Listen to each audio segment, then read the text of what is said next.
Hrvatski sabor je donio odluku o ukidanju obveznog služenja vojnog roka. Ovom odlukom, dakle, oružane snage gube nepotreban balast. Mi smo uvijek imali profesionalnu vojsku, ovo je bio sasvim nepotreban dodatak i davno ga je trebalo skinuti kao teret. Time se naravno profesionalnim vojnicima omogućava da svoju energiju koriste za ono što je njihova temeljna zadaća, za obuku, a oslobađa se novac i prostor i vrijeme za modernizaciju oružanih snaga i da one u konačnici budu efikasnije, bolje, sposobnije, spremnije, jače nego što je to sada. Dakle, Republika Hrvatska dobija snažniju oružanu silu nego što je bila i njene obrambene sposobnosti sa ovom odlukom rastu, a ne padaju.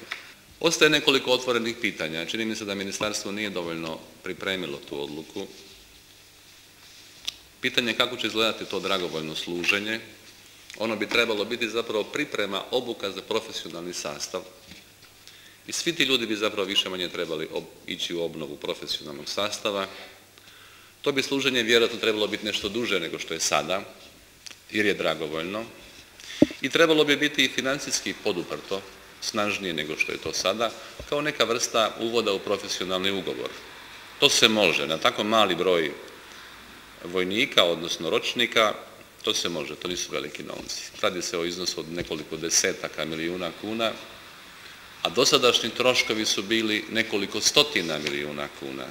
Mi predlažemo da uvođenje u vojnu evidenciju ide automatizmom sa navršenih 18 godina. Sve žene i svi muškarci, to je novost toga sustava, dobijaju informaciju da su upisani u vojnu evidenciju, koje su njihova prava, a to je da se jave na profesionalno služenje, odnosno profesionalnu vojsku i njihove obveze, to znači da od toga časa mogu biti pozvani dati svoj doprinos, ako tako odluče nadležna tijela, Hrvatski sabor i Hrvatska Vlada.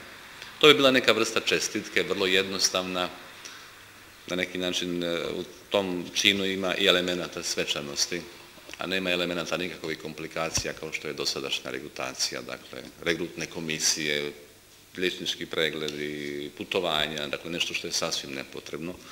Ni na taj, dakle, odgovor, na to pitanje nemamo odgovor.